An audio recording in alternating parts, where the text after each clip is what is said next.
No matter how sick I was, how tired I was, I felt the obligation to my team, to the Chicago, to go out, give that extra effort. Hey guys, welcome to She Knows Arsenal Live. The only thing that would have made that better is if he had scored right then. When I was editing that, I was like, oh, if he would have scored, that would have made it so much better. But welcome to She Knows Arsenal Live. And make sure you guys are liking this video and subscribing to the channel. Oh, my not on. Okay, yeah, it is. Now it is. Welcome to She Knows Arsenal Live. Make sure you guys are liking this video and subscribing to the channel. Like I said, the only thing that would have made that video better is if he had scored at the end. Like, I don't even think it would have hit. It wouldn't have been good enough for him to just pass it to Nketiah. I think he literally had to put that in the back of the net. But I was thinking about that a lot yesterday, was the fact that Declan Rice was sick and put in a performance the way that he did against Brighton. It was giving Michael Jordan flu game. It really was. Like, I mean, it was like, it really was. And I think it just speaks to what a great player he is and what a great mentality he has. Every single day, I'm just so glad that we got him and not another player, because like, I mean, listen, we're going to win some trophies with this guy in our team for sure. So let's see who's all in here. Make sure you guys are liking this video, subscribing to the channel and all that kind of stuff, and letting me know what you guys are thinking and feeling in the chat. C. Wilder is saying, evening all. Arsenal Adventure says, big up Jacinho, big up to you as well. Also saying, I dread Porto. Portuguese teams are voodoo teams in the Champions League. Blaze, oh yeah, you guys are talking to each other. Samuel says, Jess, good evening. Please big up King Kai. I will. William says, love from Zambia. Thank you so much for tuning in. Trini Gunner says, we can take Porto, good draw. Blaze says, hi, Jess. This was a flu game. Declan Rice. It really was, you guys. Like, seriously, I'm going to play it again. Just for the people that have just shown up, I'm going to play it one more time because I love the editing. Like, I did this myself, by the way, you guys. Let's watch it again.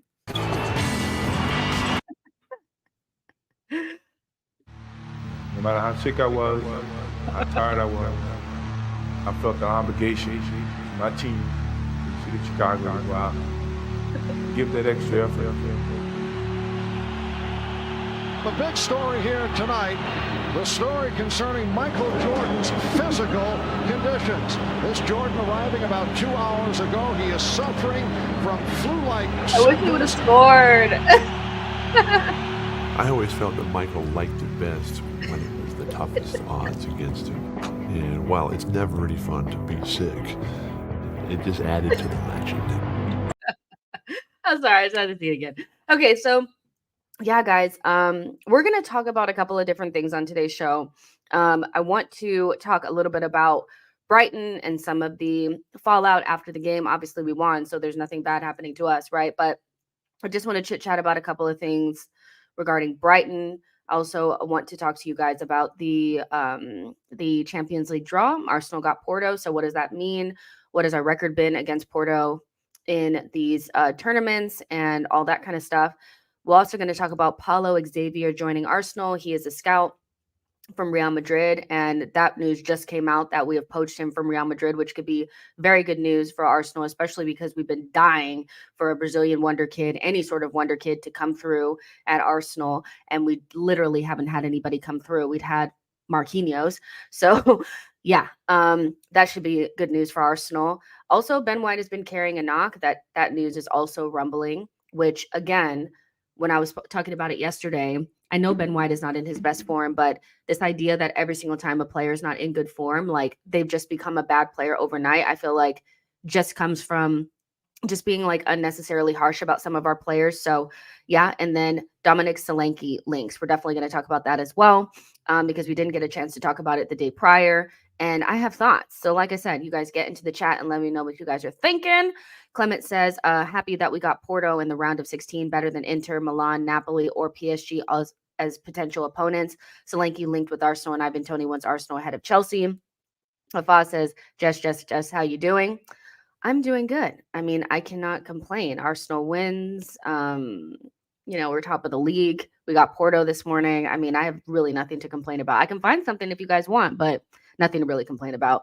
Hugo is just laughing. Martin N says, how about the Mbappe link? Listen, every time that we've spoken about Mbappe, like, I'm like, yeah, like it would be nice to be able to get him. And I do think that at some stage we have to feel as though we can attract the best players in the world. But I don't think it's going to happen this time around, guys. Samuel says Jess Kai is improving match after match, so let's big him up because he's taken a lot of flakes. Absolutely, we definitely will. Dodd says no, Porto, been Portuguese. Porto is my other main team, bar Arsenal. I'm going to be torn in this time. No, you're not. You're gonna want Arsenal to win. Hello? Like, what do you mean torn? What do you mean torn? You need to Arsenal are your team. Porto is just a team that you like, you know? So we want Arsenal to win. And if Porto have to take the L, Porto have to take that L. So let's start off with just a little bit of Brighton chat just to wrap that game up. Also, if you guys are patrons, the post-match podcast is out with Mitch from the Shirtless Plantain podcast, Shirtless Plantain show. So if you guys are, patrons, you guys can watch that and get all the stuff around the Brighton game. But I wanted to touch on the two players in particular. Our midfield was outstanding against Brighton. And I know that, Brighton or not, it's not Liverpool or Man City or anything like that, but Brighton are no slouches. I mean, every time I turn around, somebody's talking about, oh, Brighton, their recruitment. Oh, Brighton, look how great they are. Oh, Brighton, deserve it. Okay, so nobody can take that away from us, that Brighton are a good side, and we nullified them to absolutely nothing. But what we also did was we created a lot of chances, or at least I felt like we created a lot of chances against them. And that's not something that they're used to. De Zerbi spoke about it, and Lewis Dunk both spoke about how they haven't really been stopped and stifled the way that Arsenal did that against them. So I think that's a good step forward for Arsenal, is that not only were we good defensively, but we were able to create the chances, and we didn't look like we were struggling to like find ways to get into the box, if that makes sense, or make ourselves more dangerous. And I think a lot of that had to do with the midfield that seems to be gelling a lot better these days. I think early days with Havertz and Rice and Odegaard, it was a little bit like, is this going to work out? Like, is the balance there? Is it not? Like, what's going on? And with that little tweak of Odegaard playing a little bit deeper and Kai Havertz playing a little bit higher and Declan Rice just being himself, and also Havertz's confidence, I think, is like the main factor here. And also Odegaard not being injured. Now that midfield is starting to look like one that we can rely upon and that really works well together. Odegaard was outstanding against Brighton, leading the press. I thought he was good on the ball. You could just tell when he's confident. He just moves different.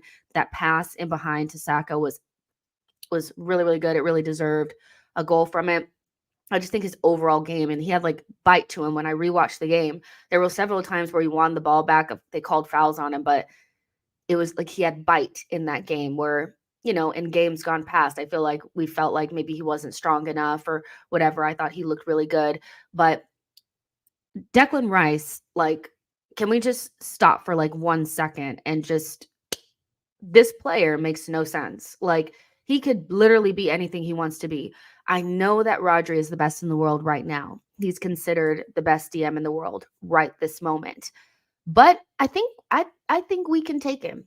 I think we can take him because the one thing about Declan that Rodri doesn't have, he's never going to be able to become more athletic.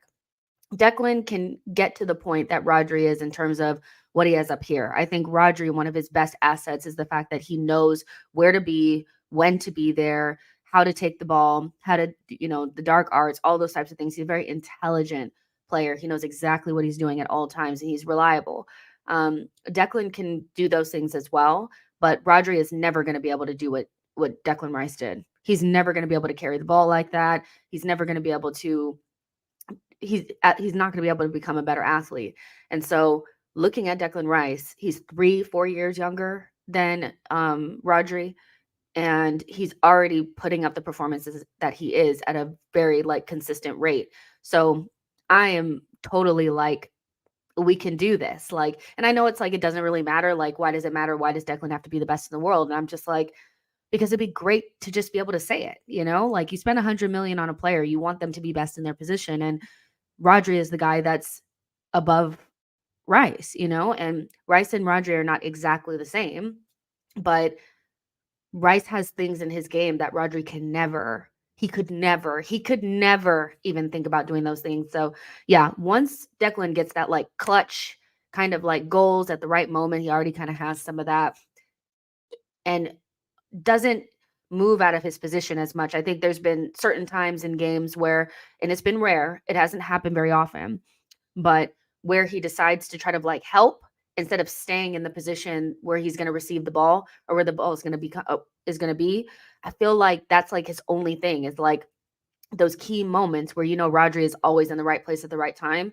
He's kind of there, you know what I mean? But he just has to like keep doing it and get better at it, So Declan Rice is definitely like, listen, like we always have to have like a section of a podcast to just talk about how good this player has been for us and how much better he can get, because at this stage, like he could literally just become whatever. Like it's actually insane.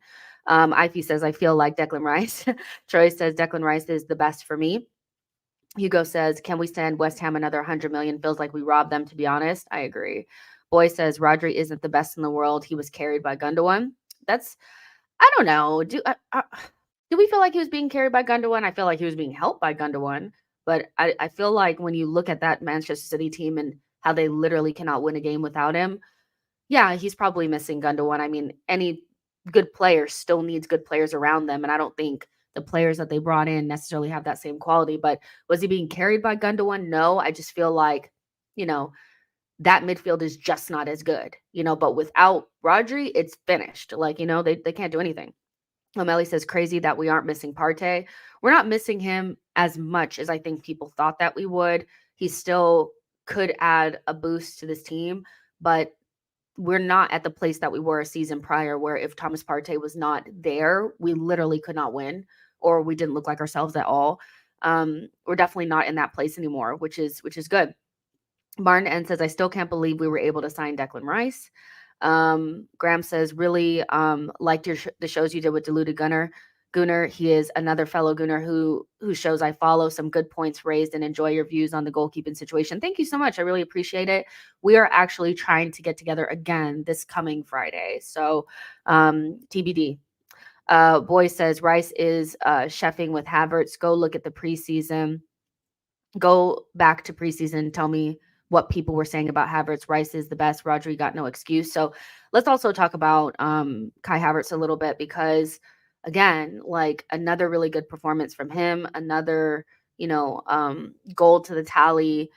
He just looks like he's really coming into that left center mid role where, again, like it wasn't too long ago where it was like, do we need to buy somebody there? Like, what's going on here? Is he going to make it? Like it's so crazy how fast football how it changes so fast. Like your feelings on a player could really just change off of the back of a couple of good performances. And I don't think we're in the like, oh, it's only been one performance, so let's just calm down. He's been good since Newcastle. That's kind of like the game for me where I was like, listen, he's actually showing that he can like carry the ball and do different things and blah, blah, blah. Right. And so he's doing it. Like he really is doing it. Like, what is that? Like 4 goals in like his last like 6 games or some nonsense like that. He has more goal involvements. Now, listen, this is where we have to start getting a little bit petty as Arsenal fans. I think we need to put our petty hat on and say, listen, we need to start a dialogue. Maybe after Anfield, but I actually feel like going into Anfield, we should start talking about this a little bit more. How is it that Dominic Szoboszlai has been considered the best signing of the summer window, and he has less goal involvements than Kai Havertz, who was widely considered the worst signing of the summer? How does that work? They play the exact same position. They're in teams of the same-ish level. It's ¿Por qué? ¿Por qué? What's going on? Why does he not have more goal involvements? And don't even sit here and try to tell me that all of a sudden that midfielders don't need to have goal involvements, because that was the whole reason why everybody was mad at Kai Havertz, is because the duels and all that wasn't enough. You just needed to get goals and assists. So Kai Havertz is doing that. Szoboszlai has less. What's going on? We need to start a dialogue, because I'm not saying that Szoboszlai has not been good, but if he's been the best signing of the window, then I need Kai Havertz. He needs to move up that list a little bit more. They were about the same cost, 65 million, so he has world-class manager Klopp coaching him. We just got Lego man. So what's going on? Somebody needs to explain it to me. Why doesn't Dominic Szoboszlai have more goal involvements than Kai Havertz? Explain. Chelsea fans said that he couldn't score goals. Well, no, he's not a striker. He's not going to score 25 goals a season, but he was your highest scorer last season. He's a midfielder. He always has been. He's number 8/number 10. He gets into the box. I rewatched one of our games and the commentator was like, still don't know what his best position is. Still not quite sure what his best position is. This was like a couple of days ago. I'm like, listen, let's stop pretending that we don't know what his best position is. We know it's not 9. It's left center mid. There's a reason why everybody's playing him there. You know? What's the manager's name from Peter Bosch from PSV said the position that he's playing in now is his best position. Where's he playing? Left center mid. Where's Arteta playing him? Left center mid. Nagelsmann, he played him at left back, but in possession, where was he playing? Left center mid. That's his position, you know? So it's not like you got a forward in midfield doing No, he has more goal involvements than the best signing of the summer. And he started off slow, by the way. He didn't score for like five games. So listen, we need to be a little bit more, I think, vocal about this one. You know, I don't think there's anything wrong with just putting it out there that if Szoboszlai is the best, then Kai Havertz definitely cannot be the worst. Okay. Just putting it out there.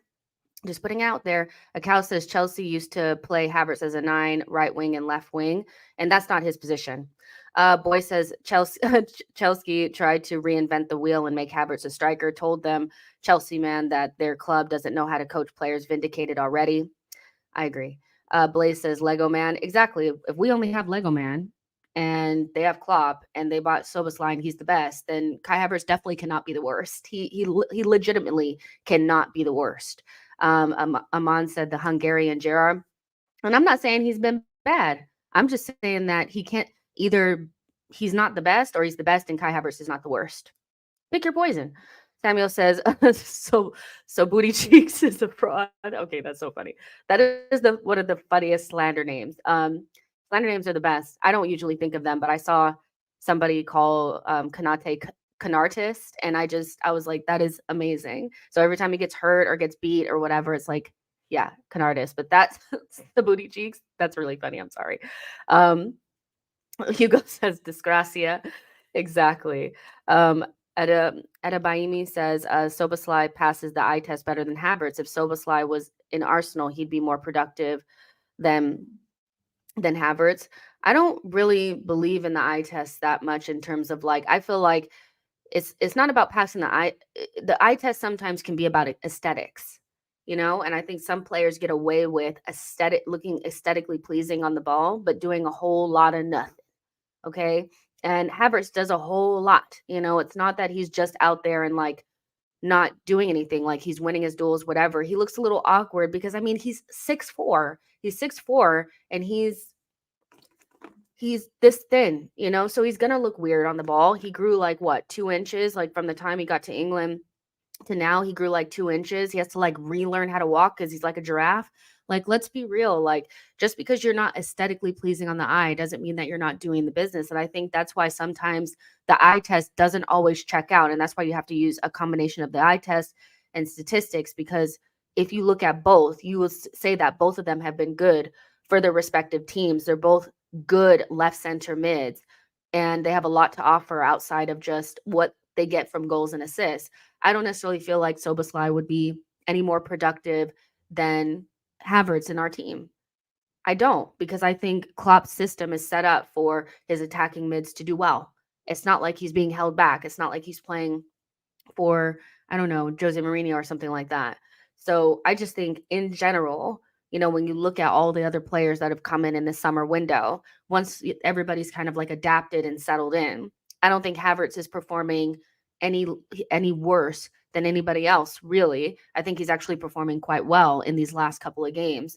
And for all the articles that they were writing about how poor of a signing he was, they're awfully quiet now that he's doing well. And I find that to be a little bit stinky, you know, but I think he's doing a good job. Obviously, he still has levels to go.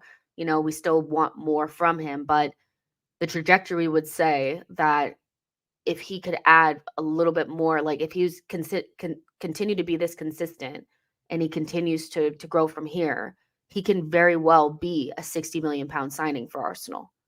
You know, he could. So for me, it's more about like, listen, like nobody else has really come in and done that much better than him. I would say probably the best attacking mid that came in this group of left center mid / midfielders, Matthias Nunez, Kovacic, freaking Madison, Kai Havertz, Szoboszlai, that probably Madison was doing the best before he got injured. But that doesn't mean Kai Havertz is like anywhere near down at the bottom. Like he's actually been pretty good for us so far. Graham says, I think people forget that Havertz is Premier League proven. He knows what to expect from the style of football. He just needs to adapt to Arsenal, and then he was always going to improve along the way. Cal says Havertz off the ball play is not noticed. Tackles in midfield battles. Samuel says Gravibo is another elite slander name. That's freaking hilarious. Martin N says that Kai Havertz song was the catalyst. He plays so much better after we started singing that. And I think like, you know, and just having his teammates behind him and like having a group of players that understood that he needed that penalty, he needed time or whatever. And so, and Arteta really backing him too. Like Arteta didn't like really give up on him once he didn't like start as good as I feel like people wanted him to. He did kind of like move him out a little bit, tried him at center forward, but he gave him the time to like get to the point that he is right now. So I think it's really important to like give players time to adapt. You know, I wasn't feeling Havertz. I'm not going to lie. Like those first couple of weeks, I was like, man, I don't know. But I always was open to being wrong about whether or not it would work out. You know what I mean? And he's proven so many people, like not necessarily wrong, but like at least giving people like, okay, I need to be patient, you know, like it's going to take a while for some people to really feel like he's a great signing for us, but at least people can see that there's been improvement, and the improvement is not like small or marginal. It's been quite a bit for the last couple, like 5-6 games. Boy says, I was convinced by Havertz the instant we were linked with him. He's going to be a star at Arsenal.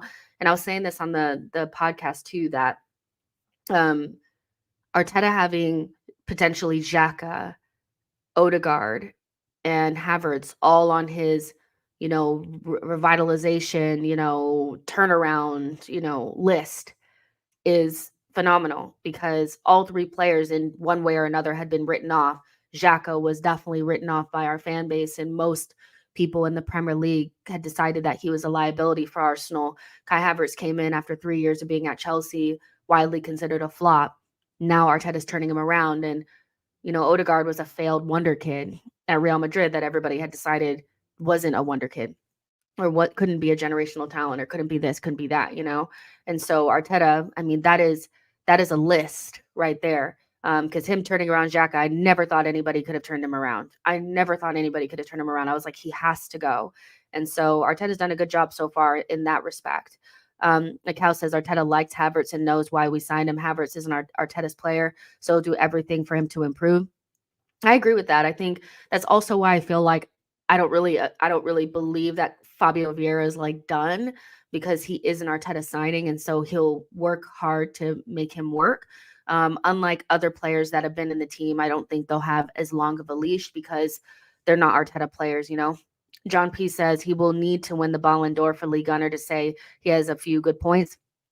That won't even change things. He'll make up a reason why the Ballon d'Or doesn't mean anything. Like Kai Havertz could literally score the winning goal for us in the Champions League, and Ligue 1 would try to figure out a way to discredit it in some way.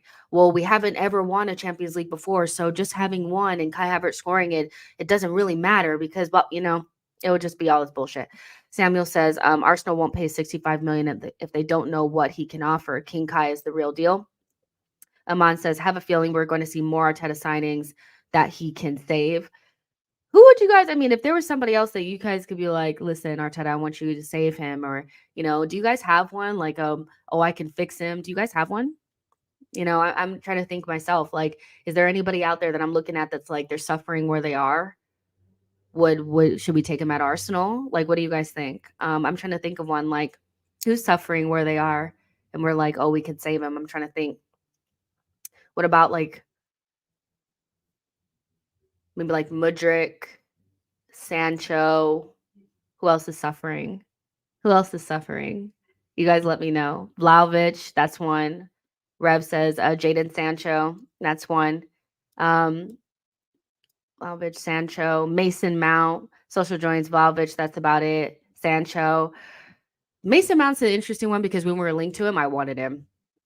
Listen, there's a player in there. I don't like the way they treat him. I think it's wrong.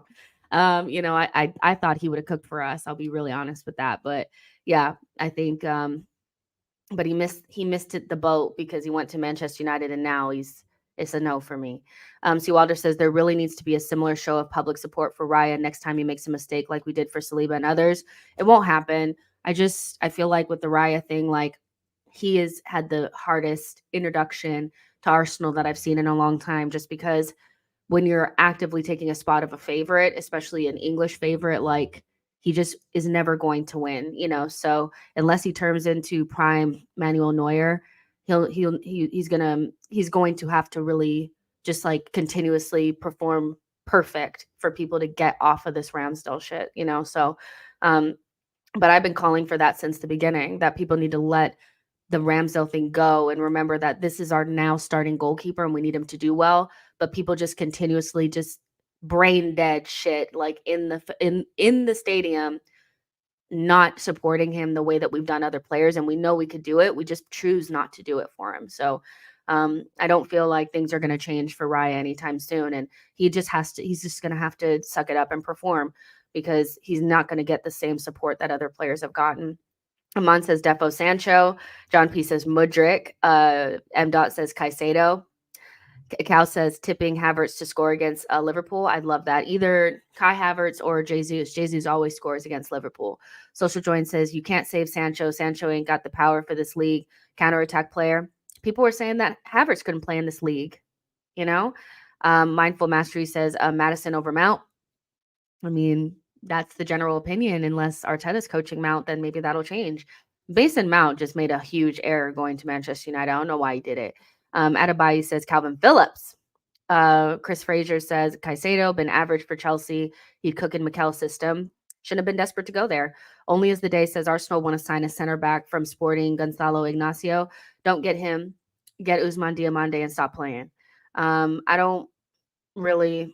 I mean, he's a good left-sided, like if we want to go for the left-sided, left center back kind of thing, he would be a good option. But, I just feel like if we're going to get one player in January and it's going to be a defender, it needs to be a center back, because the one player we cannot afford to lose is Saliba, and our win percentage goes down by 20% when he's not in the team. And so not having anybody that can do that job to a certain standard for me is just setting ourselves up for failure. I think we could survive with, I think we could survive without another left center back, left back, but I don't think we can survive without Saliba. So I'd prefer us to go for Diomande or Diomande, if you're going to go to Sporting, coming back with this guy, I want no parts. I want no parts. But we have been linked with that Jarell Hato as well. So maybe that is the position that Arsenal are going to look at. But I think they need to look at center back. Because if Saliba were to go down, the ship is going down, and that's on period. So yeah, M. Dot says I'm going to be wild and say Harry Maguire. Love that. I wouldn't want him, but I understand wanting to save him. I think he's another one that's been treated kind of poorly, despite, even if you don't think the player is good enough for your team, I guess sometimes it's like, does he deserve, is he the reason? No. Like the fact that there's so many players at Manchester United that become the scapegoat, they found out a way to make Ronaldo the scapegoat. That's how you know it's bad. Do you know what I mean? So it's more about the club and the owners and all that kind of stuff rather than the individual. And so Harry Maguire is just somebody that they try to kill the man. He has, you could probably say Harry Maguire has one of the best mentalities out there, because I don't think many of us could survive the level of hate and abuse that he's gotten over the last couple of years. Chris Frazier says, honestly, we need a center back and a full back, but I agree. If Saliba goes down, we're cooked. John P says Ignacio is a good replacement for Kivior. I think we might be getting two defenders. Might have to wait for the summer for Hato or Diomande. I think there's been enough out there where people have said that Kivior won't go. And so I don't think we should even be considering letting Kivior go because we're so short in numbers and he hasn't really been given an opportunity to get some sort of form or whatever. So I would rather keep Kivior and wait into the summer to get this left center back, left back if it doesn't work out with Kivior this season or whatever, whatever it is. We want to move Zinchenko for it. I don't know. But that center back needs to come in. Okay. So yeah, I think Brighton was a really good game where from an attacking and defensive standpoint was probably like our best performance. It just missed the clinical edge, which I know some people will be like, well, then how could it be a good performance if you didn't clip? I'm just saying, like all around, it wasn't just defensively we were sound. It was both things we were doing really well. And we finally saw like a midfield that looked like it was really clicking, which is super important going into the Liverpool game. So I just wanted to chit chat about that. But let's go ahead and talk about Arsenal drawing Porto in the round of 16 of the Champions League. You guys know I was just basically saying avoid Inter, avoid Inter, avoid PSG and maybe Atletico. Those are like the main ones for me. Probably could have, also avoided Napoli too.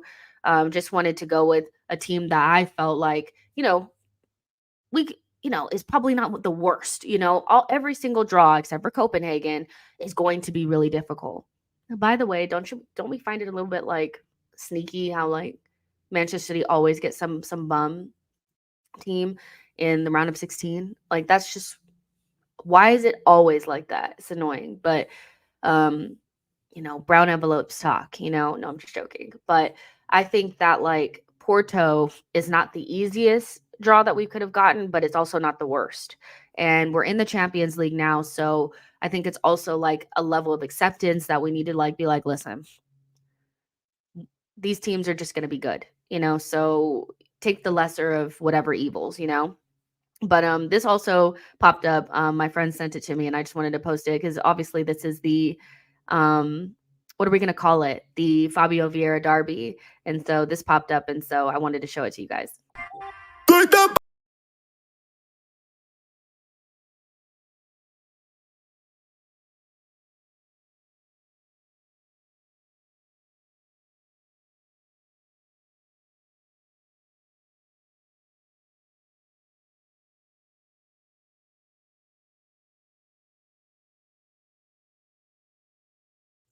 Porto obviously is a team that Fabio Vieira came from, and hopefully he'll be fit to play against them.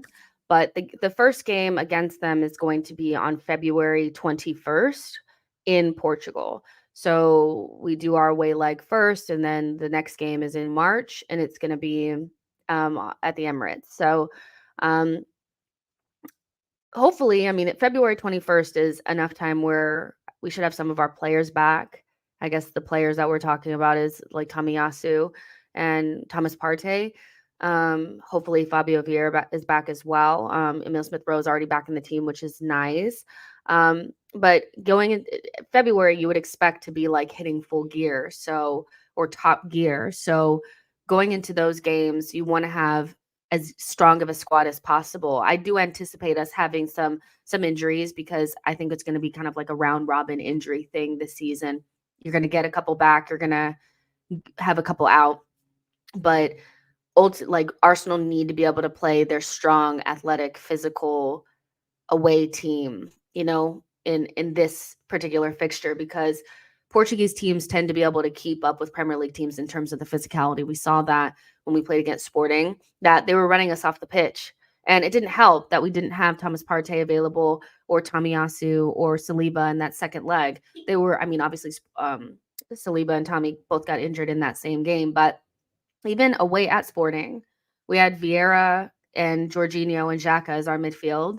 And I think Kivior played left back. Saliba was back there too.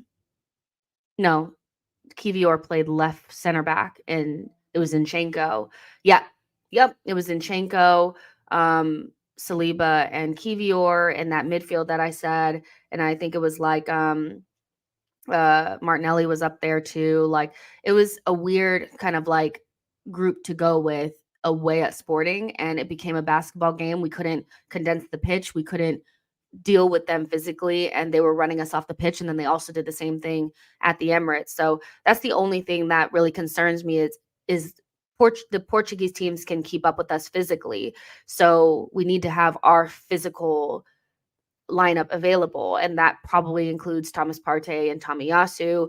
And those two players are huge question marks, because not only are they not available now, but they're not going to be available in January, because if they are fit, they're going to go away with their country. So what are we going to do? And so that's why the January transfer window for me becomes really important, because then you need to bring in, like, Arsenal have 3 different positions that they probably need to be looking at in January. They need a defender. They could probably do with a center midfielder, and they kind of probably need a striker too. But I think one thing that you cannot leave the January transfer window without is a defender. You just can't. We can't go in there we can't. Like, we have to have somebody else there that keeps us in a position where physically we can compete. And then what happens if Thomas Partey is not available? What happens if something happens to Declan Rice?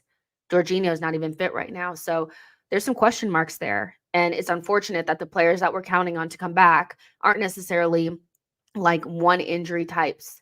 You know, when Odegaard goes down, I'm not like, he has one injury, he's usually fit. Ben White also dealing with a knock, but for 2 years, he was in the starting 11 almost every single day.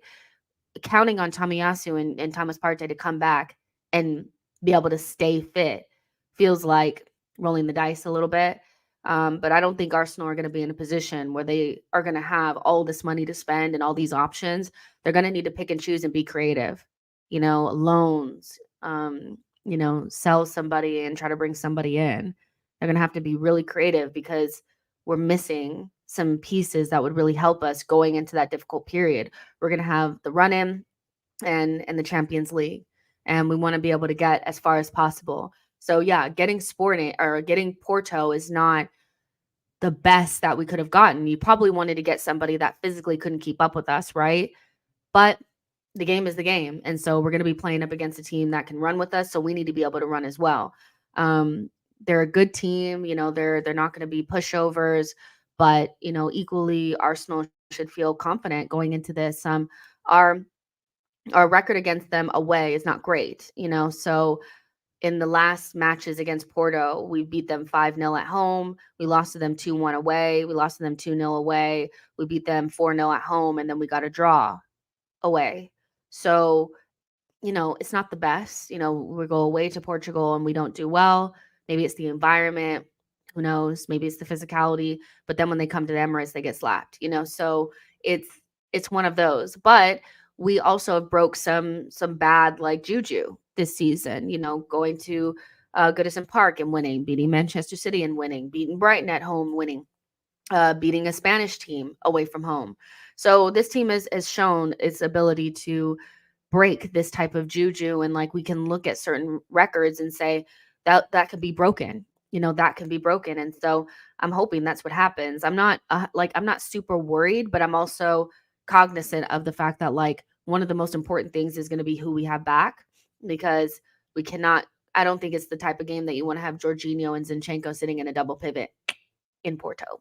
You know, John P says, not worried about Porto. We are a proper team now.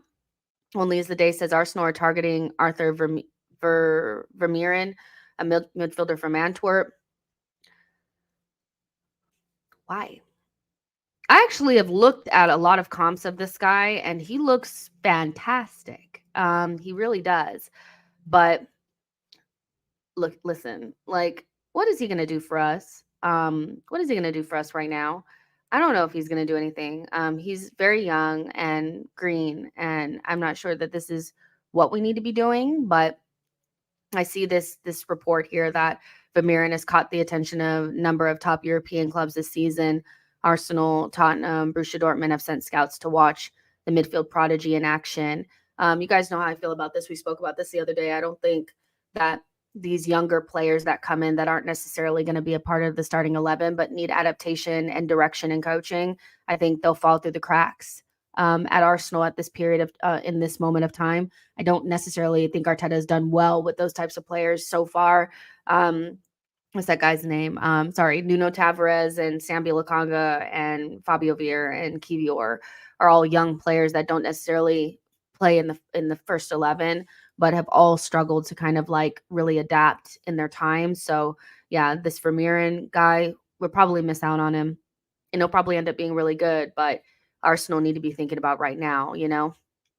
Errol Graham says, yes, Jess, Porto in the Champions League, good draw for Arsenal. Porto are playing tonight against Sporting. Maybe I'll watch. Maybe I won't. I don't know. I don't watch the Portuguese league like that. So maybe I will take a little look. I watched a couple of games when we got Fabio Vieira to see what he was like. And I just feel like Portuguese teams tend to do really well physically. Like, you know, that's the main thing that you see. And it's a nice little place to shop too. I think Portuguese teams like Benfica and Porto and Sporting are good places to get players because they do translate well to the Premier League. But we did go get Fabio Vieira, and he's a little small and stuff like that. So that is the exception to the rule, you know. Let's see. Boy says we shouldn't be losing to Porto. It's unacceptable. Don't care what the prior record is. Social Join says I'm watching Porto and Sporting today, a little scout watch. Where do you guys watch it at? Like, how do you guys watch the Portuguese league? I'm just gonna how to watch isn't it Premier Liga? Premier Liga?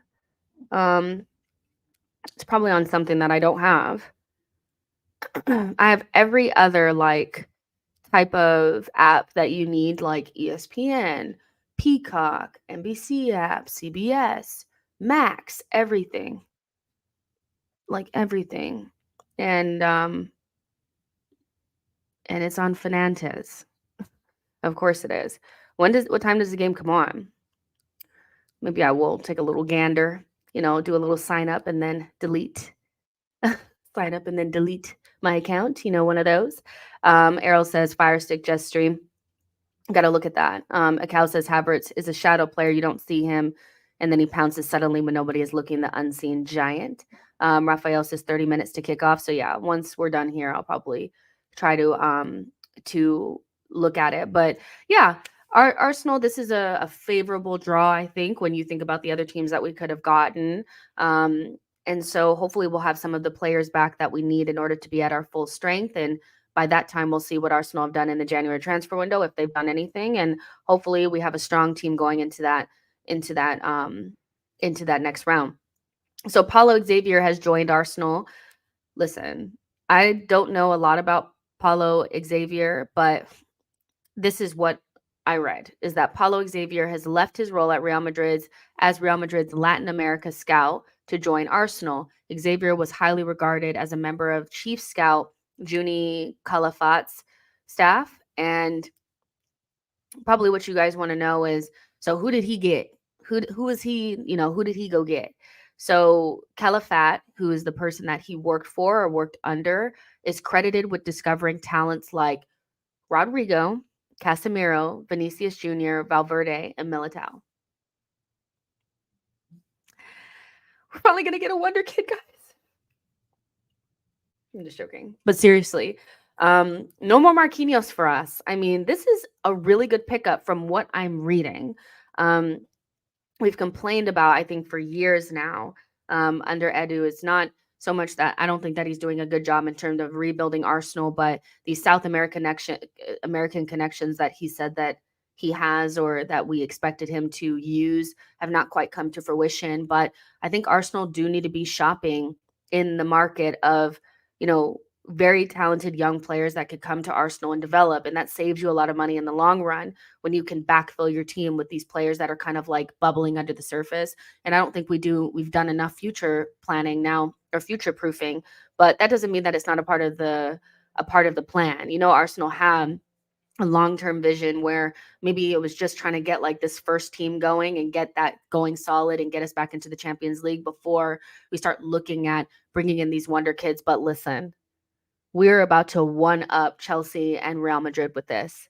We're going to be getting the next Endrick. We're going to be getting the next Rodrigo. That's going to be us. I'm so excited about this. Like, I don't think that like I've wanted something so much from like a recruitment standpoint as Arsenal going to these countries and finding the next big thing before they become £100 million signing. We need to get to them before Brighton gets to them. We need to get to them before Chelsea does.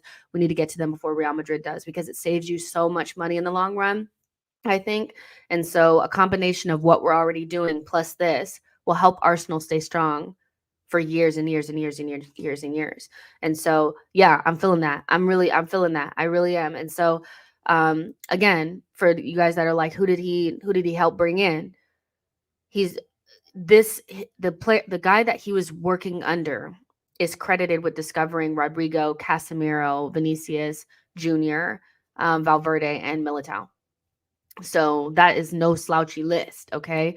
I mean, we could do with a Valverde, we could do with a Vinicius, okay? So I'm gassed about this, because you just want to see that Arsenal are also looking at the future and not just right now, because in a couple of years, some of the players that we have will need to be able to backfill. And so yeah, it's separate from the academy conversation, because I know that a lot of us feel like we could use the academy better, but there's also like another section where it's like, where are we going to get our next Martinelli? Why are we not looking at the next Martinelli? Because that has saved us so much money. And I think that's important for a club like Arsenal that aren't necessarily backed by a nation state, so yeah, I'm excited about that. I really am.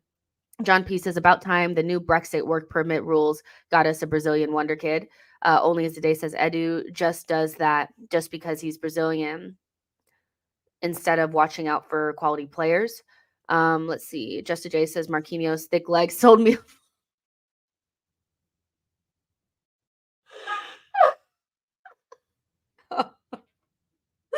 Yo, that is wild.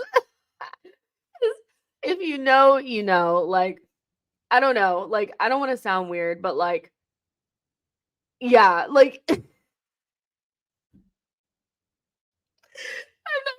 not even gonna comment on it. But we were sold dreams. We were sold dreams. Lion Knight says same with Arteta. Why do we not attract Spanish talents? I mean, we got who do we get Spanish? We haven't gotten anybody Spanish except for like Pablo Mari, huh? So not really, no Spanish. No, we got Raya, but he's basically English at this point. But yeah, like, it would be nice to be able to get players before they become whatever they're going to be, I think that's important sometimes. So yeah, but let's see. Social Join says, we don't pull the trigger on those players. Chelsea put the cash up every time. Well, I mean, at least getting the scout, I do think, shows that maybe Arsenal are preparing themselves for being in that position. Yeah, Chelsea they definitely throw the money at it and stuff like that, but I think it's also important to have the right people in place to identify the talent, whether or not Arsenal get them or not. It is true. You have to put the money down, but maybe it just hasn't been an important part of the strategy so far. And maybe moving forward, it will become one, because I don't think you put a new scout in place if you don't have, the like, you're not going to try to make that a part of your strategy moving forward. Kasim says, we're not able to sign Zubimendi and he's from Arteta's boyhood club. I don't think that that's on Arteta. I don't think he's ready to leave Real Sociedad. I think that's different than being able to attract them. I think if he's not ready to leave, there's nothing you can do about it. He wanted to play Champions League with his boyhood club. And I do feel like if we really wanted Zubimendi and he was ready to leave, he'd end up at Arsenal, especially if he came to the Premier League. Blaise says, Jess, don't you think the majority of young players in Brazil wants to go to Real Madrid, Chelsea, and Barcelona because of the trophies, including Champions League, rather than go to Arsenal? Yeah, but that doesn't mean that they won't come. Not everybody can go to Real Madrid. Not everybody can go to Barcelona. So I still anticipate losing out on some of these players to the Real Madrids and Barcelonas. But I feel as though you still have to be able to put your hat in the ring. And Arsenal have been able to attract young talents before without Champions Leagues. We've never had one, but that didn't stop us from getting Cesc Fabregas, did it? So it's all about it being a part of your strategy and being able to convince a player that this is where they need to be. And right now, Arsenal are in a really good period where we're one of the best destinations for young players who need development or need a good platform, because you have the likes of Saka and Martinelli in the team. And, you know what I mean? Like, we've been able to like have young players in a young squad and move forward. There's still some work to be done, I think, on the players that are not in the actual starting 11, but I don't really think we have to have these trophies to be able to attract these players. Yeah. Like, I think we just have to be able to sell it to them that this is the right place to be. And it's not like, we're not in London and we got a bunch of stuff to our advantage, Mr. Happy says Zubimendi ain't not physically strong enough. If Rice got injured, Zubimendi, Odegaard, and Havertz midfield would get smoked. I still feel like if we're going to bring in another DM, it needs to be somebody that can play ball. Like, I'm not particularly interested in the Paulinho thing. I think it feels like unnecessary. I think people will be dying to have somebody that could pass the ball, and Zubimendi is more capable than Jorginho physically. So I would still look at Zubimendi. He'd still be my number one choice. Kasim says, if we do well with Martinelli, Jesus, and Gabriel, we can inspire other Brazilian kids that they can view Arsenal as an option. I agree. Asher Dooley says, completely forgot about Marquinhos. I don't even remember which club he's at currently. Me neither. Every day, it's like he doesn't even cross my mind. It's like it never happened. But watching his YouTube comps, it was terrible. I was like, if you don't even look good on your comps, there's no way that you're good in real life. And it ended up being the case that he wasn't really that good in real life. So just reminded me of when he scored against Zurich, I think it was, and he cried. I'm sorry, that shouldn't be funny to me. It really it should be funny. Oh man, I'm not surprised he's on loan somewhere. Fabricio says, just do you think Solanke would be good enough to compete with Jesus for a starting spot? So let's go ahead and get into that, because that is definitely something that I want to chit chat about with you guys, because I have thoughts. Okay, I have thoughts. Dominic Solanke, good player, doing well at Bournemouth right now. I think he has 9 goals and 1 assist. When I was doing my little bit of research, let me just pull it up again. Oh, it's already here. 8 goals and 1 assist. He's 26 years old. So for the people that are, we have to stay a young team, you won't want him because he's over the age of 21.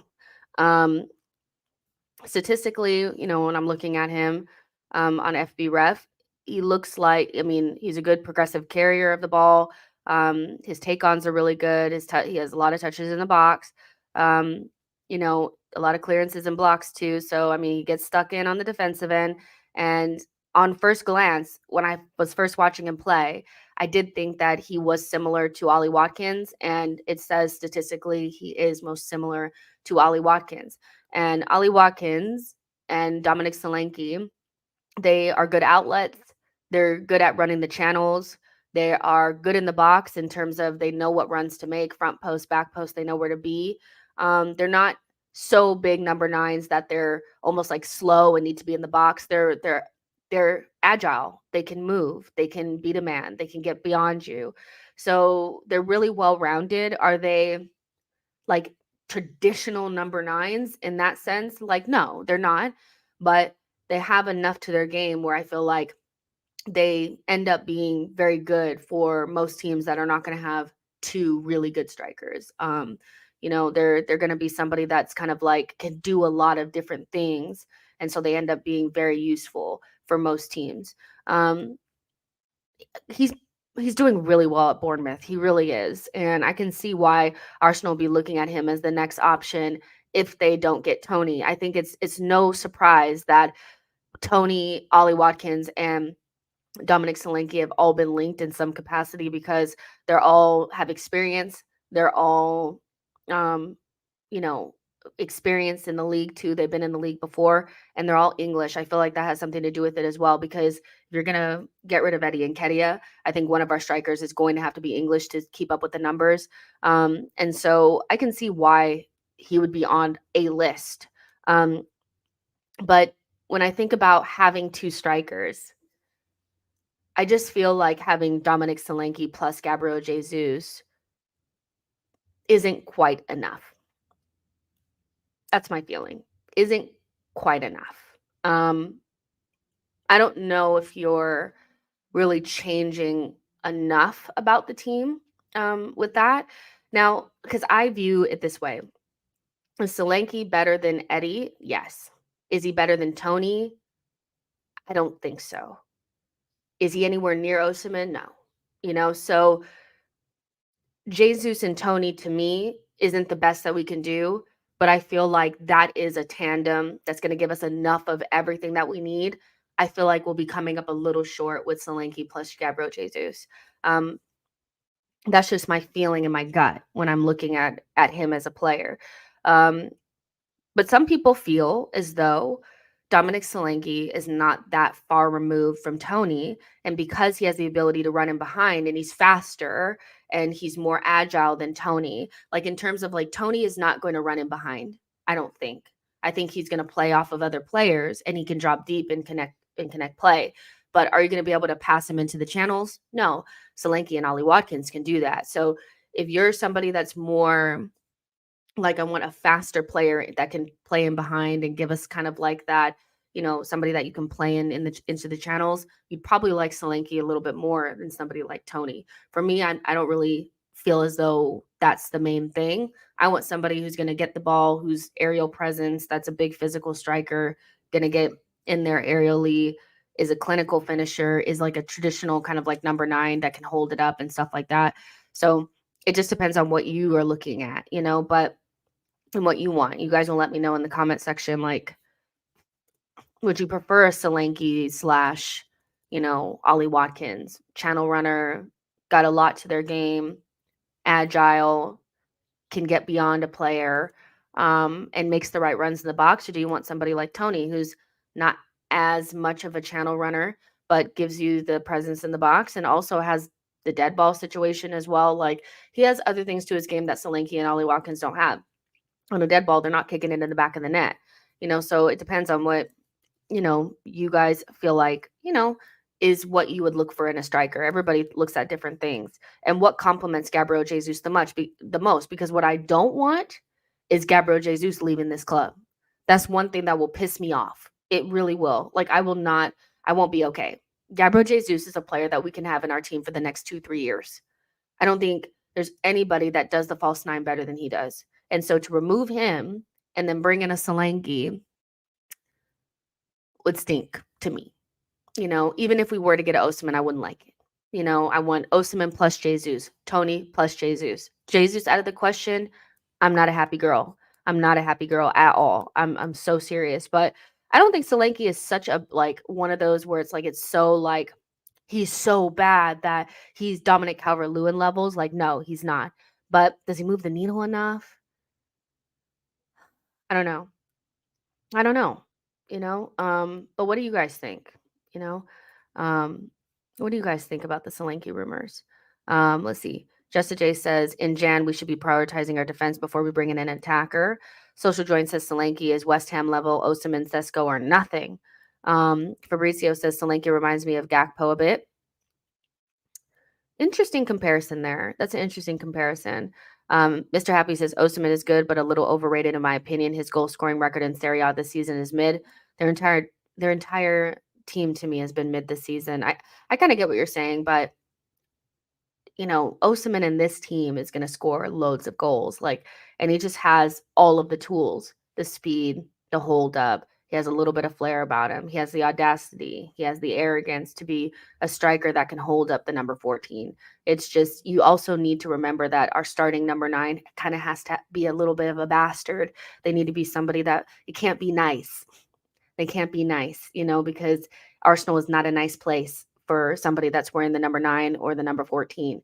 So it's eaten up many a person. So I think he has all those elements. He can also get better from here. He's also not in his prime yet, so I get that Napoli aren't playing that well right now. And he's also not having the best season, but I think that's more about the team not playing as well as they did last season versus it being like a him problem. But that's just what I'm looking at from the outside. Only as the day says Osimhen missing set up goals for Napoli. Ronnie says Solanke is perfect. I love that. Jason says go out for Osimhen. Adebayo says Dominic Solanke is the same age, 26 as Jesus. He's 6'3" and has a different profile, better than Nketiah. Swap them. So Nketiah out, Solanke in. First of all, you guys are giving Solanke more height than he really got. I keep hearing people telling me that he's this and that. Is he? I feel like y'all lying about his height. I'm really looking it up. Okay, it says 6'2". I think probably a whole inch of that is probably hair or something like that, but whatever. Only today says Osimhen doesn't like sitting on the bench. No point of eyeing him. He wouldn't be sitting on the bench though. And who wants a player that's happy sitting on the bench? Let's be all the way freaking for real. Do we want somebody that's just like happy to be on the bench and okay for like? No, we don't. We already have Nketiah. He's happy to be on the bench, and Reece Nelson, and neither one of them are. They're not really testing the guy in their position. You know what I mean? So I don't want somebody that's happy to be on the bench. But let's be all the way freaking for real. Because I'm eyeing this comment section and people are trying to tell me that Solanke is the same as Nketiah. Come on now. I've seen Tony is the same as Nketiah. I've seen Solanke is the same as Nketiah. Ollie Watkins is the same as Nketiah. No. Nketiah is not cooking in Bournemouth, at Brentford, or Aston Villa the way that those three are. They are superior to him. They are superior to him. They are. They are. Are they as good as Osimhen? No. But just because you're not as good as Osimhen doesn't mean you're Nketiah. Can we stop this for 1 minute? Do not disrespect my comment section. Okay. Let's see. C. Walter says, I think actually favor Tony over Solanke. Damien says, I remember our former Brazilians like Silvinha, Edu, and Gilberto Silva. Lionide says, Victor Gyökeres from Sporting Club. I've seen a lot about him. He's just, I don't know. You know, I looked at some comps and for me, I wasn't moved. I wasn't moved by this guy, but that's just me. You know, he could be really, really good. And a lot of like the Twitter kind of like tacticos, hipster kind of loves him. So he's definitely not somebody that I would like, I'm sure. Mr. Happy says Osimhen's not proven at the top level at all. He only shines in low league quality leagues. Well, then keep that same energy for anybody who doesn't play in the Premier League because hello, like I think only La Liga and in the Premier League are on a good level. Everything else would be considered a dead league. So just don't buy anybody from those leagues. Like Osimhen comes to Arsenal and bangs. I really do think that people are thinking too hard about this shit. Osimhen is not coming to the Premier League and flopping. He's not. He's not coming to the Premier League and flopping. As long as he has service, he will bang. Like, it's not that. It's really not. To me, he's just not somebody that I feel like the conversation is, will it transfer over to the Premier League? Like, let's be all the way freaking for real. Osimhen is not flopping in the Premier League. It's whether or not Arsenal have the capital to bring him in. You know, that's really like the main thing about Osimhen for me is, do we have the money? You know, but the idea of him just like flopping in the Premier League just feels very, it's giving Rory saying that Haaland is going to flop in the Premier League. He is so not flopping unless he goes to Manchester United. Manine says, if we sign Osimhen, our dynasty begins. I'm willing to sacrifice not signing Tony in January for him next season. That's a big one. Frey the Viking says, if it's Solanke, I'll keep Nketiah. MD says, Nketiah is better than Solanke. Y'all crazy as hell. You guys are crazy as hell. Damien says, do you think we can beat Liverpool away at Anfield? I think we can. I'll be really honest. I don't know. Like, I feel like it's not going to be the same as it was for the Manchester United game. So I'm trying to take that out of my mind and think about what it's going to be like playing against a Liverpool team that probably is going to want to show that what they did against Manchester United is not who they are. They'll be more fired up for it. So I'm just going to assume that we're going to play the best version of Liverpool. And if we're playing against that team, I'll take a draw right now.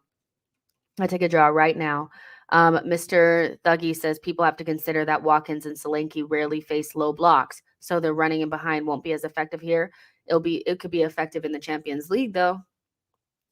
You know, and this is what we're talking about too, is like, we know we have Gabriel Jesus for the deep blocks. So, you know, but if we need we have him for the deep blocks. We'll probably need somebody taller and stronger or whatever like that for deep blocks as well. But we're going to have games where we need somebody that can run in behind, maybe run the channels. It's really good in the Champions League for us. So what's more important? You know, having somebody that can help us with the deep blocks, because having somebody that's taller, more aerial dominant, somebody that you can just cross the ball into, that would be really useful against deep blocks as well. But if you don't have the channel runner, do you need that too? Because we lack a little bit of that too. So it depends. Like, do you want the channel runner? Do you want the aerial presence? Which one do you want? because I don't think you're going to get both unless you go get Osimhen. And that's why I think we should probably do the Osimhen thing, because he gives you the channel running and he also gives you the aerial threat and the link up and all that kind of, not really the link up, but he can hold the ball up. Whereas Solanke kind of gives you the channel running and Tony kind of gives you the link up and the aerial presence, but you kind of need both, So yeah, but I do think that I agree that a lot of times we play against deep blocks, but again, in the Champions League, we're finding a lot of space in behind, which, is why Martinelli's doing really well. Boy says in the Champions League, Boy says by the time we reach the summer, there will be other options to sign as a striker other than Tony and Solanke or Osimhen. But will our season be over? Will we have not met our targets? I think that's the main thing is it worth going out there and getting somebody like Tony or Solanke or something like that in January? I'm trying to understand what Arsenal are attempting to do. Is it going to do it?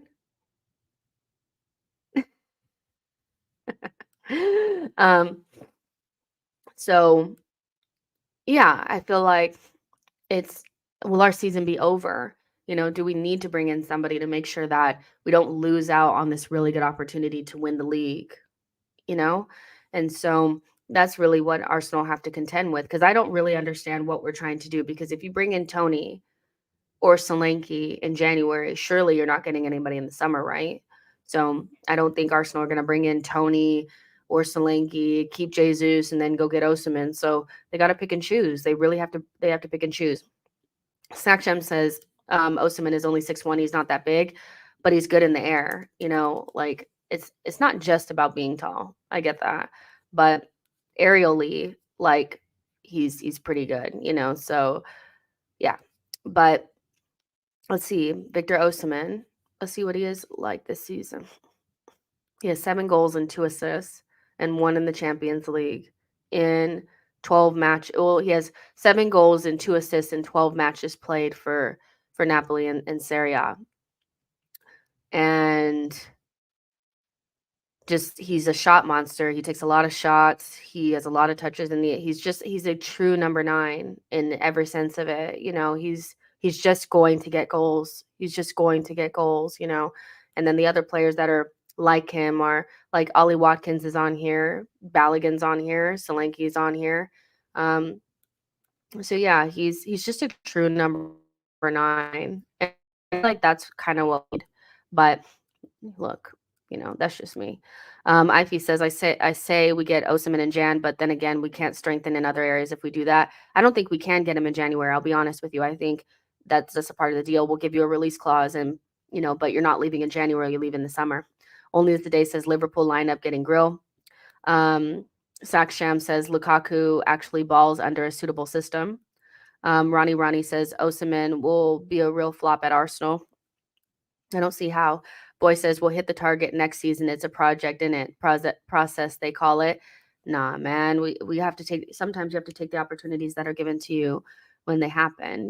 Like right now we're in a really good opportunity. So I don't think Arsenal can pass up this transfer window and do nothing. But yeah, you have to make the right decision, because I would hate to get to the end of the season and feel like we didn't have enough goals or we couldn't score in the right moments. But equally, if you can still get Osimhen, is it worth it? In the summer, that's what Edu has to figure out. Adebayo says Osimhen, Tony, Solanke, and Kedia. That's probably the right order, but in terms of how far apart those are, Osimhen, I feel like is way further apart from Tony and Solanke, and they're more similar. And then there's a gap between Solanke and Kedia, a bigger gap. That's just me. Only as the day says rather sign Jared Bowen. Adebayo says value for money. Guirassy is the best next to Solanke. Now that guy looks like a West Ham striker. Frey the Viking says Tony on loan with an option to buy Diamande would be my dream. Only today says Osimhen is 120 million. Tawanda says Solanke is a very interesting link. To be honest, he'll be more effective with more chances. Fabrizio says Osimhen is chaotic like Darwin, but can actually score. And Saksham says I don't really feel the Osimhen hype. I've watched him a lot and I'm not convinced. Interesting. And Damien says, what about Boniface from Bayer Leverkusen? I've spoken about him. He just it's giving come to the Premier League and not be that. I think if we're talking about where you don't want to buy attackers from, it's the Bundesliga. I mean, Harry Kane has like 20 goals already, and we're not even halfway through the season. The defending in the Bundesliga is tragic, and it's very open, and I just don't think those goals are going to translate to the Premier League. That's how I feel about the Bundesliga personally. I also feel a little bit like that about the Eredivisie as well. I think you have to almost subtract almost 50% of those goals, and that's really what you got if you get into the Premier League.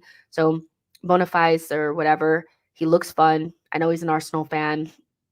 He has the athletic profile, but I just feel like he comes to the Premier League and he plays for West Ham or something like that. I don't see him at Arsenal or the Man City or anybody like that. That's kind of my feeling on it, but he could really he could prove me wrong. He really could. He may be a lot better than that. Saksham says now Mbomo is injured for 3 months. Tony wouldn't be leaving in Jam. Social Join says, what is Solanke's valuation? I don't know, but we have to also remember that Bournemouth, are probably, if you're trying to prize him away in January, they're going to want more than what they'd probably want in the summer because you're taking their main gunman away. He's their main guy. Now, if Arsenal wanted him in January, he would probably agitate and leave. Like I could see Arsenal, if Arteta spoke to him stop going to training. I could see it. I could actually see it. Not because I think he's a bad guy, but he's like, this is my chance. Like, this is my chance to go to a big club. And he's already been at Chelsea once, but he didn't work out there, right? And so he's only worth 20 million here on transfer market. But what is he worth to Bournemouth? To Bournemouth, he's worth the world. He's their main guy. They'd have to replace him and all that other stuff. So I don't think you're getting him for anything less than like 40 million, but maybe it's worth it. Maybe it's worth it. I don't know. But he wouldn't be my number one choice. Lionide says, sorry, the Bundesliga is a false dawn. The Bundesliga, from an attacking standpoint, I would be like, I'm not sure because these guys, that league is so open. It's crazy. Social Join says January tax 45.50 exactly. Adebayo says a striker is critical in January if we want to win the league this season. It's critical, but it's critical, but it's also kind of like we need a defender too. Here's the thing. What I actually feel about these Solanke links is it's kind of showing. I think it's more been put out there from an Arsenal perspective of we have other targets that we're willing to go after. So Tony is not the only thing that we're looking at. So, hand him over. I think I've read some things about Arsenal wanting a loan with an option and, Brentford want a loan with an obligation. So it may just be a little bit of negotiation happening on a public forum. I don't see Solanke coming to Arsenal. I do think he's probably on a list that also includes Ollie Watkins and other players like that. Arsenal, it feels like Arsenal want to bring in an English striker. That's what it feels like to me. And so they have other options. But Tony is the number one option. And it's kind of like, well, we'll go to this other guy if we can't get Tony. So don't think you can hold us over a barrel kind of thing. So I still think it's Tony if we get anybody in January. But, Brentford are going to want it on their terms, and I don't blame them because they could bring him in January and he could actually do a job for them, So there's that. Donkey says, YOLO, Osimhen, if worse comes to worse, we can play Kai Havertz as a defender. Tawanda says, Solanke is in form this season. I get the links. And I get it from the perspective of if you're looking for an English striker that can kind of do everything that's already experienced in the league, like that's how, I think Tony, Watkins and Solanke end up on a list together. They're all about the same age. They've all played in the Premier League. They're all, they're all English. Like I can understand how he gets on that on that list. He fits that profile. But, is he the best player that we could have on that list? Probably not. But, I don't think he's a bum either. Like I don't think he sucks. Like I really don't. I don't think he's Dominic Calvert-Lewin levels, So as a backup striker, he could work, but I wouldn't sacrifice Gabriel Jesus for him. I'm not bringing in Solanke, getting rid of Gabriel Jesus and getting Osimhen. I just feel Gabriel Jesus adds too much to this team. And so the new guy that comes in has to offer something that Jesus just cannot offer. And it needs to be so worth it. To me, it's not worth it. Jaden says, for me, if it's not Tony, I'd rather get a defender than a striker in the summer. Tony or Osimhen, no thank you to Solanke. Social Join says Cobra Kai will cook at center back the amount of fouls he does. Nostradamus says English striker equals 25% extra of the fee because he's English. Nino says Liverpool play midweek could be an advantage for us. Social Join says Bundesliga is a transitional league. If you're our tactical team, you probably challenge the league. See Leverkusen. I think that's probably true. And CE says Bournemouth want 50 million. So that's my feeling on the Solanke links. He's literally on a list, but he's probably not top of that list. We know it's Tony. And Arsenal are probably just doing a little bit of negotiating out in the public forum. But I can see Tony coming in January if Arsenal really want a striker. The only thing that sucks about that is that pretty much rules out getting Osimhen in the summer. And I've seen some people say, well, why is it Tony or Osimhen? Why can't it be both? And I'm just like, I kind of get it. But at the same time, you already have Gabriel Jesus. And I would be very pissed if we got rid of Gabriel Jesus. Period. Like, I want the other striker, but I don't want Jesus to leave. I think he's too good, so there's that. Imran says, give Man United 50 million for Højlund. Nah, he missed his chance. He should have waited, and then maybe we would have looked at him in the summer. Samuel says, scoring goals for Bournemouth doesn't mean he comes to Arsenal and bags goals. It's a very different style of play. Well, I mean, under the new manager, I actually think that he's done a really good job with Bournemouth, and Bournemouth are no longer just like a relegation team that's trying to bunker in and hit on the counter. I think Bournemouth are actually playing good football right now. And so going from a Spanish manager to another Spanish manager probably wouldn't be the worst. It's, he came from Chelsea's academy. I don't think Solanke could not play for Arsenal. I don't think it would be like he couldn't tactically understand the game. The manager that he's playing for is a tactical manager, and that's why Bournemouth are a lot better now than they were a couple of weeks ago. No offense to Gary O'Neill, but I think the new manager is doing a really good job. So I think Solanke could play for Arsenal. He just wouldn't be I think Ollie Watkins could play for Arsenal. I think Tony could play for Arsenal. I just don't think Solanke gives us enough, for our striker options to end up being Gabriel Jesus and Solanke. That's all. It's just about how much, how much are they going to give you? Sack Sham says, sell Martinelli to generate Osimhen funds, put Jesus on the left. Devil. I don't like that. Jaden says, Imran, you got to see him not score a single Prem goal yet, and you want him. Come on. Who are you guys talking about? Oh, yeah, Højlund. Højlund is a no for me. He went to the wrong place, and so he must suffer the consequences. He must suffer the consequences. But yeah, the Solanke links are interesting. I just feel like he's part of a list, but I think Tony is definitely the main option. I just hope that if we bring in Tony, we win something, because if you don't win something and then you've missed out on Osimhen, that's going to suck. Like it really is. So yeah. Nostradamus says, if Newcastle failed to get top 4, Isak would be a great signing if we could lure him.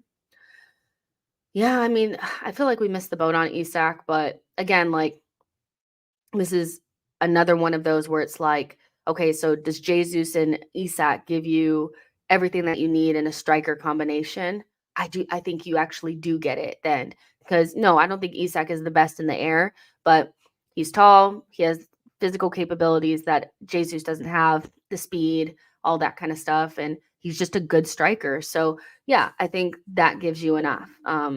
But we were never going to get Isak now. I think we missed the boat on that 110%. If we wanted him, we should have got him when we could. Yeah, Isak, he has 7 goals this season and 12 appearances, which is funny because that's exactly what Osimhen has. about 7 goals and 12 appearances and 1 in the Champions League is actually very similar to what Osimhen has. But he's 24, so he's pre-prime, like he's not even in his prime age yet. And yeah, he looks like a good kind of like all-around player. Successful take-ons are good, progressive carries, progressive passes, pass completion, all that stuff is really good for Isak. So that's a really good pickup for them. Again, like I think Newcastle have some of the better like striker like combination. Like they have Callum Wilson, who's older and more experienced and can do a job, and then they have Isak, who's younger. Arsenal need to figure out a way to get that kind of combination. They need to figure out what combination of striker gives them, enough for full season, multiple competitions. I think that's probably Osimhen and Jesus, or maybe Osimhen and Tony. But yeah, do you guys think Tony has the personality? Do you think he has the personality? Do you think he could take the number 14 shirt and doesn't weigh him down? I just feel like whoever comes in has to kind of be a little bit of an ass. Like they kind of have to feel like they can be the next main striker for Arsenal. It can't just be talk. It has to be more than that. Do you guys think Tony has that? Like, I know people will say Solanke doesn't have that because he's at Bournemouth, but do you guys think Tony has that? Because I just don't think you can bring in somebody that doesn't have a certain type of attitude. Because if as soon as you put on the number 14 or the number 9, you're going to be expected to do something serious for Arsenal, FA says Tony is the definition of an ass. Boy says, let's get Ferguson, Saliba, and Magalhaes just reduced his value a bit. I like that. Mr. Happy says, Vlahovic looks so meaty to me. You guys know I'm not a big Vlahovic person. I think he looks like he has all the elements, but when you actually are watching him, it's like, is this it? Is this it? When he was at Fiorentina, it was like, oh, he's like a baby Kane. And I was like, you have to get him then. But since he's been at Juventus, it's been like, yeah, you have the right physical, like the right physical profile. You got all the things, but it's not coming together to become like a real, like, okay, this is somebody that I feel like we need to have. But he's also playing in a team with a manager that doesn't necessarily develop players. And I don't think that was the right step for him. But listen, you made the bed, so now you need to lie in it. Do I feel like Arsenal need to take on Project Vlahovic now? I don't know. Blaze says, just why some Arsenal fans don't like Tony, maybe because he's not French or Brazilian and not young. I think a lot of it is he's not young. He's English. He's coming from Brentford. I think all three of those are like, he's not shiny and he's not exotic enough. He doesn't have any of that. I think a lot of it has to do with that. I don't think every single player that you get needs to have flash and, he has to be the exotic option. But I do think Arsenal fans are obsessed with having a young team too. So yeah, Manine says, I wouldn't touch Vlahovic. Maybe it's Juve, but my man looks lost and listless. I agree. Michael says, I don't know about all the striker talk. A new number 9 is the third thing on my shopping list before a defender, centerman, and a right wing. Saida says, Tony doesn't seem like he has self-confidence. Would the Tony signing be a loan? So Tony does seem like he has self-confidence. Would the Tony signing be a loan? I think it would be an initial loan. And people are saying you can't loan 2 players from a team at the same time. But I feel like if you want Tony and you want him in January, you would have never gotten Raya on a loan. So there has to be some sort of loophole or some way where if we make Raya an obligation to buy, then we can have Tony on a loan or something. I'm not sure. Boy says Tony getting on in age, discipline issues, have to get him fit, not even convinced he's all that good because there's little evidence against a purple patch argument. Fair enough. Lionite says striker market opens next summer. So here's the thing about like everybody that doesn't like Tony. I mean, can't you just use maybe the Havertz argument as well? That like if Arteta wants him, then there might be something there. Because a lot of people felt the same way about Havertz. Like he's not good enough. He's going to flop, whatever. And now all of a sudden we all are acting like we always knew Havertz was going to be this guy. Maybe it's the same thing with Tony. Maybe we just don't see it and we have to like wait and see because he's not flashy. He's not somebody that he's not the sexy choice. You know, the sexy choice instead of getting Havertz would have been Szoboszlai. And Szoboszlai has not done anything spectacular or that much better than Havertz, you know? So maybe it's a little bit of trust the process. You know, if we do get Tony, then maybe Arsenal and Arteta understand what they're doing. And looking at past signings, like maybe we should just like trust it. Boy says we can push the date for Raya to be signed. We can ask for confirmation of payment in January from Brentford. Michael says buying a striker when we have 4 players who can play there is not as important as signing someone that can come on for Saka on his off days. I disagree. I don't think right wing is anywhere near important. I don't. I think right wing is right down at the bottom of the list for me. I think right wing is, looking at Saliba and the fact that our win percentage go down by 20% when he's not playing, that's why bringing in a center back that can do the physical things that Saliba can do and partner Gabriel should he not be there is the most important thing. It just, to me, it just is. You know, I think right wing is something that we can finesse. You know, I don't see it anywhere near as important as a center back. Then you have to look at midfield because, again, I don't think you can finesse DM. I think you can finesse right wing. DM you cannot finesse. If something happens to Declan Rice and Thomas Partey is not fit, there's no finessing that. You have Jorginho in there. There's no way to make that up. You know, I still feel as though if Saka were to get injured, you can see a scenario where Kai Havertz maybe plays up front or Trossard plays up front and Gabriel Jesus plays right wing, and you can finesse that. There is no finessing DM at all. If something were to happen to Declan Rice, we're the F word, you know, we're done. So I think it goes from the back and works its way forward. Like you have to get a defender, period. Then you have to look at midfield and say, do I trust Thomas Partey to be fit?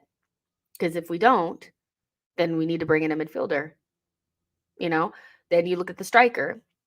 Do we have enough goals? Do we have enough variety up front and center forward? You know, because Havertz, as much as we think he can play center forward for us and it'd be fine, I still feel like, you know, is Havertz going to have the goals in him? One of the problems that he had playing number 9 for Chelsea was that he could not score enough goals to be considered a number 9, you know, so, and then right wing, you know, that's kind of how I see it. Social Join says Sporting 1-0, Kaigares take on goal. So you guys were talking about that guy. He scores a goal. Interesting. Michael says, I agree that center back and midfield is way more important than right wing, but I personally feel more confident if Jesus gets injured versus Saka getting injured. Fair enough. Adebayo says Solanke is a good quality player with excellent youth career records. He's Chelsea's academy graduate, played for Liverpool. He won the U17 UEFA and the World Cup Under-20 Cup. Yeah, I mean, but also like in Nketiah, he was like what, England 21's like best striker. You know, I get that like he's played in good youth sides and all that kind of stuff, but that doesn't necessarily translate to Arsenal at all. Ghost says, I know it's not related to the current topic, but would you take Samuel Ealing Jr. for 20 million and convert him into a right wing? I don't know who that is. So I can't speak on it. I don't know who that is. I'm sorry. I don't. I wish I knew who that person was. So I guess my answer would be no, because I don't know who he is. John P says, I think Tony suits our game a lot more than a lot of the other strikers because his link-up play is top-notch. If Jesus is not playing, our cohesion falls apart. And I think that's a big part of why Arsenal want Tony is because he is a good link player. Like, he may not be able to run in behind, but for the most part, our center forward has to be able to get the ball and do something with it. They have to be able to turn and find a man and has to have a good, decent passing range. You know, idealistically, if Arsenal could bring in a striker, it would probably be Harry Kane. But if you can't get Harry Kane, go down the list.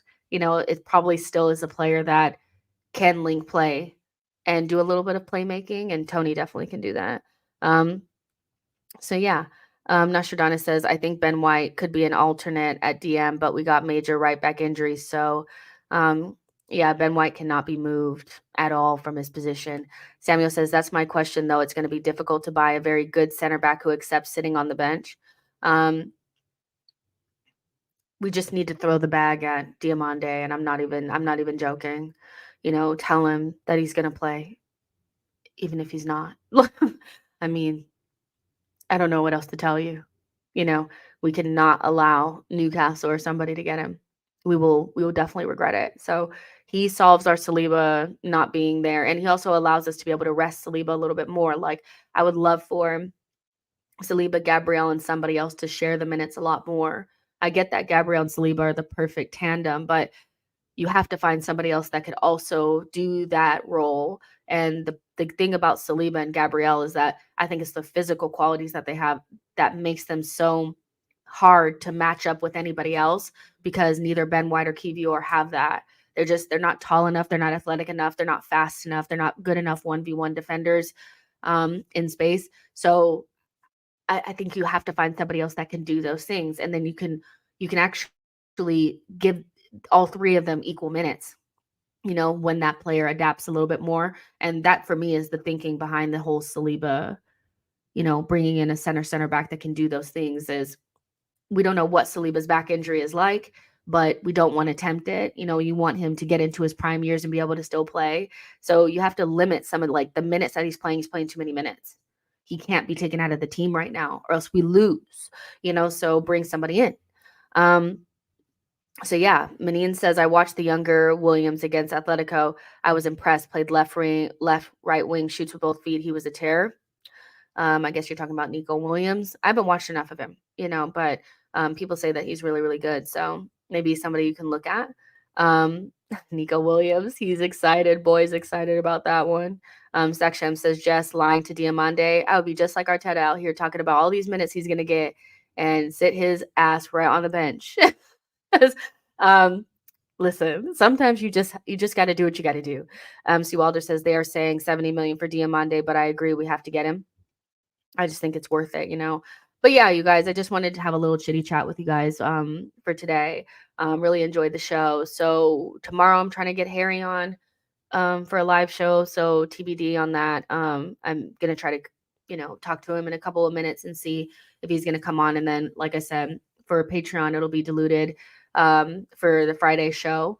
And like I said, if you're a patron, you already have the post-match for Brighton available to you.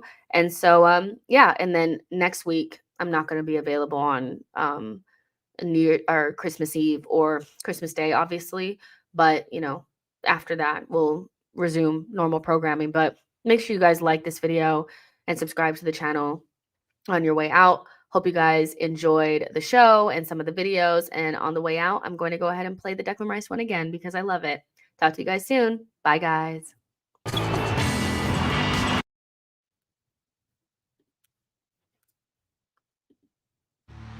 No matter how sick I was, how tired I was, I felt the obligation to my team, to the city of Chicago, to go out, give that extra effort. I always felt that Michael liked it best when it was the toughest odds against him. And while it's never really